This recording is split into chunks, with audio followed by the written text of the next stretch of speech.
आप सभी लोग राम राम। पिछले हफ्ते की ऑटोमोबाइल न्यूज के बारे में बात कर लेते हैं। तो मिनी कंट्रीमैन सी 17 जून को लॉन्च होने वाली है। इसमें 1.5 litre direct injection turbocharge petrol engine मिलता है। पावर और टॉर्क फिगर्स अभी तक नहीं बताए हैं। सफारी इलेक्ट्रिक को पहली बार टेस्ट करते हुए देखा गया है। इसमें कोई ज्यादा डिफरेंसेस आपको देखने को नहीं मिलने वाले। जो हैरियर ईवी की बैटरी है वही वाली बैटरी सेटअप आपको इसमें मिलेगा। रेंज थोड़ी बहुत ऊपर नीचे हो सकती है क्योंकि वेट की वजह से जो 7 सीटर सफारी है उसका वेट थोड़ा ज्यादा होगा, जिस वजह से रेंज थोड़ी कम हो सकती है। बाकी फीचर पैकेज सारी चीजें सिमिलर होने वाली हैं। BYD की पहली प्लग इन हाइब्रिड गाड़ी 9 जून को इंडिया में आने वाली है। लॉन्च कब होगी पता नहीं, 9 जून को डेब्यू है। ठीक है, प्लग इन हाइब्रिड से मतलब होता है कि इसमें बैटरी और इंजन दोनों चीजें होती हैं, लेकिन बैटरी को आपको चार्ज करना पड़ता है, इंजन बैटरी को चार्ज नहीं करता। प्लग इन हाइब्रिड का मतलब ये रहता है। एग्जैक्टली BYD कौन सी गाड़ी लॉन्च करेगा वो कहना मुश्किल है अभी तक भी, लेकिन जहां तक है एटो 2 या फिर सी लाइन 6 में से कोई एक गाड़ी होने वाली है।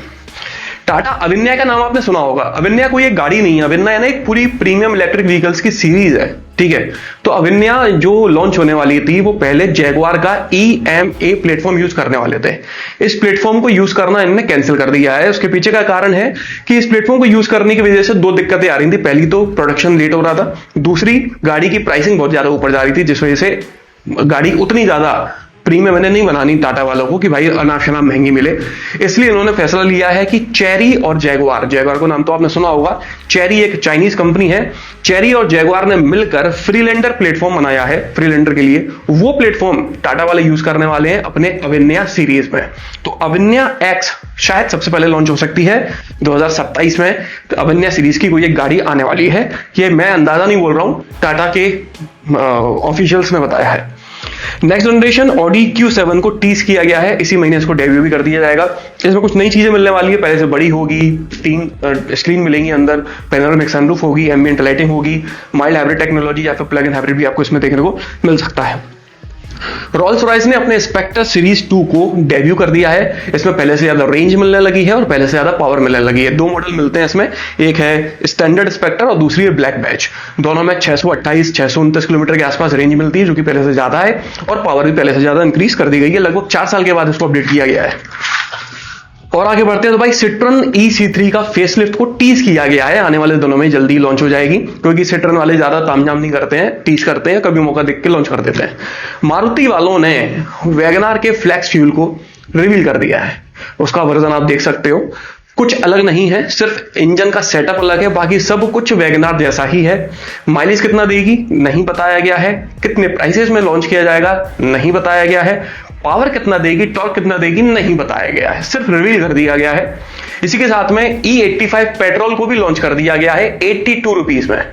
पेट्रोल मतलब दिल्ली में लॉन्च किया गया है। दिल्ली में पेट्रोल 102 रुपए का मिल रहा है और उससे 20 रुपए सस्ता 82 रुपए का मिल रहा है आपको इथेनॉल 85। ठीक है, मेरे हिसाब से ये कुछ भी सस्ता नहीं है। मेरे हिसाब से 50 60 65 रुपए तक E85 होना चाहिए था, क्योंकि भाई पेट्रोल महंगा है। उसका कारण समझ में आता है, वो इंटरनेशनल लड़ाइयां चल रही हैं, वो स्ट्रेट ऑफ हार्मूज कौन सा है वहां पे भाई पेट्रोल क्रूड वगैरह निकल के आता है, उसके चक्कर में पेट्रोल महंगा हो रहा है, लॉजिक लगता है। ये जो इथेनॉल यूज करने का लॉजिक था वो तो यही था ना कि हम खुद बनाते हैं और इथेनॉल जरूरत से ज्यादा बन चुका है। अब जरूरत से ज्यादा अगर इथेनॉल बन चुका है तो उसे आप 82 रुपए में क्यों दे रहे हो? फिर तो आपको सस्ते में देना चाहिए ना। जो चीज की सप्लाई भर भर कर है वो तो आप सस्ता दे सकते हो ना। 20 रुपए डिफरेंस है मात्र। अगर आप है ना, देखो मैं मोटा मोटा बताऊं तो फ्लैक्स फ्यूल पेट्रोल जैसा माइलेज नहीं देने वाला। मतलब E20 बराबर माइलेज E85 नहीं दे सकता। E85 30 से 35% कम माइलेज देगा कंपैरेटिवली E20 के। तो ये 20 रुपए का डिफरेंस जो आ रहा है ना, ये वहीं की वहीं खत्म हो जाएगा।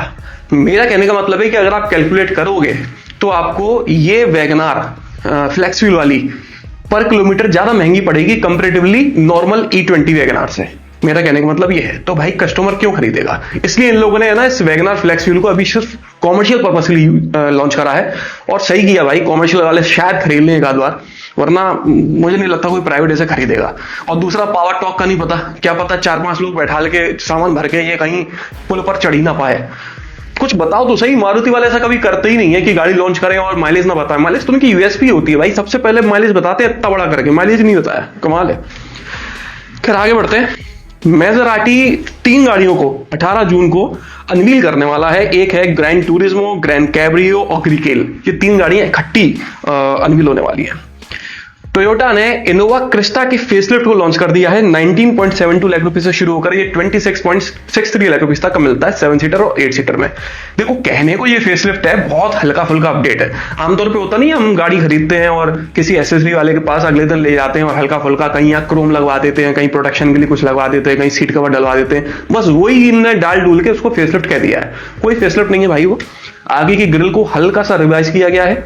क्रोम वर्क है आगे और पीछे। इंटीरियर में आपको स्टीयरिंग व्हील पे और डोर ट्रिम्स पे थीम चेंज मिल जाएगी। डुअल टोन सीट्स मिल जाएंगी। 2 नए फीचर ऐड किए गए हैं, वायरलेस चार्जर और टायर प्रेशर मॉनिटरिंग सिस्टम। बस खत्म फेसलिफ्ट। कोई फेसलिफ्ट नहीं है। ये गाड़ी डिसकंटिन्यू होने वाली है कैफे 3 आने के बाद में। इनकेस अगर आप खरीदना चाहते हो तो टैक्सी वाला वर्जन भी इसका अलग से रहेगा और प्राइवेट वाला वर्जन भी अलग से दिया हुआ है। बाकी इनोवा हाईक्रॉस तो है ही। डस्टर का जो तीसरा वाला इंजन है हाइब्रिड, उसके बारे में तो अभी तक कुछ पता ही नहीं है कितना माइलेज निकलेगा क्या नहीं निकलेगा। लेकिन जो बाकी 2 इंजन है उनमें से एक इंजन 1.3 लीटर का माइलेज पहले निकल आया था। मैनुअल में 17.75 और ऑटोमेटिक में 18.45। अब इसके 1 लीटर इंजन का माइलेज निकलकर सामने आया है, वो है 19.41 के एमपीएल। तो माइलेज तो सेगमेंट के हिसाब से अच्छा है, डिसेंट है, 20 के आसपास है। हाइब्रिड का अभी तक नहीं पता भाई। हाइब्रिड के चक्कर में डस्टर को हाइप मिली थी और डस्टर हाइब्रिड में सेल आउट भी हो चुकी है। उसका माइलेज तो बताओ। कहाँ गए? हाँ, यहाँ नेक्स्ट जनरेशन i20 को टेस्ट करते हुए देखा गया है, लेकिन इंडिया में नहीं भाई, इंडिया के बाहर देखा गया है। ग्लोबल टेस्टिंग चल रही है इस गाड़ी की और ग्लोबल ही लॉन्च होगा इस गाड़ी का। इसलिए कोई फर्क नहीं पड़ता टेस्टिंग इंडिया में हो या बाहर हो, लॉन्च एक साथ होगी या थोड़ा बहुत आगे पीछे होगी, कोई फर्क नहीं पड़ता उससे। नया प्लेटफॉर्म मिलने वाला है।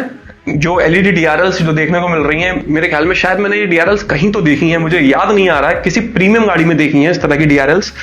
वो आपको इसमें देखने को मिलने वाली है। और टेस्टिंग जिस तरह से इसकी चालू हुई है, 1 या 1.5 साल के अंदर आपको ये इंडिया में देखने को मिल जाएगी। मतलब 2029 के पहले आपको देखने को मिल जाएगी 110%।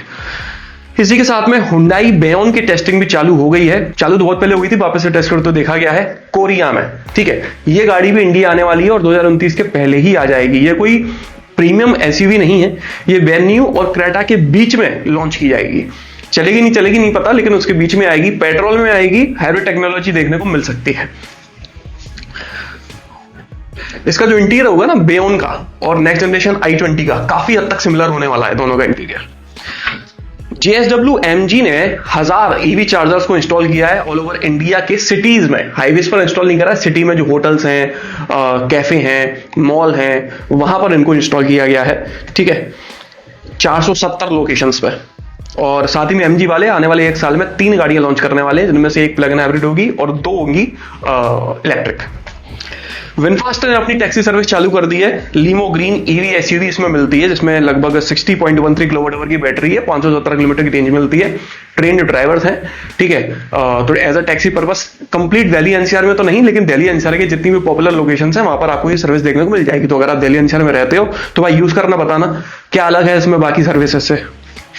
टाटा ने एक कॉमर्शियल पिकअप ट्रक को लॉन्च किया है, intra V40 CNG pickup truck है ये।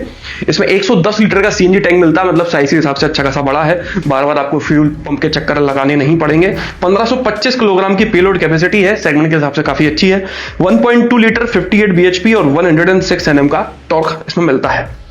टू व्हीलर मार्केट की बात करें तो बहुत कम न्यूज है भाई, सिर्फ 2 न्यूज हैं। बजाज एवेंजर 220 स्ट्रीट को लॉन्च कर दिया है इन्होंने। कोई ताम झाम नहीं करा, बस वेबसाइट पे जाके गाड़ी ऐड कर दी, कोई खबर तक नहीं दिया भाई, वो तो वेबसाइट पर बस गाड़ी ऐड कर दी है। 220 स्ट्रीट एडिशन, ये 220 क्रूज एडिशन से 1200 रुपए महंगी मिलती है। 1.29 लाख रुपीस में लॉन्च की गई है। हीरो ने वो जो इथेनॉल 85 जो लॉन्च हुआ है, उसी के कंप्लाइंट्स में स्प्लेंडर प्लस और HF के फ्लैक्स फ्यूल इंजन को लॉन्च किया है। 82,710 रुपए में आपको स्प्लेंडर प्लस फ्लैक्स मिलती है और 72,792 रुपए में HF डिलक्स फ्लैक्स मिलती है। ठीक है, मतलब कि देखा जाए तो स्टैंडर्ड स्प्लेंडर से ये स्प्लेंडर फ्लैक्स 5,000 महंगी है और HF डिलक्स मात्र 250 रुपए महंगी है। 8.6 bhp की पावर है और 8.3 Nm का टॉर्क है। तो न्यूज तो इस हफ्ते की बॉस इतनी ही थी। बाकी किसी भी तरह से आपको ये वीडियो पसंद आया हो तो लाइक कर दीजिएगा, इस चैनल को सब्सक्राइब कर लीजिए और ऑल नोटिफिकेशन पर टैप करना ना भूलना। आपका दिन शुभ रहे, धन्यवाद।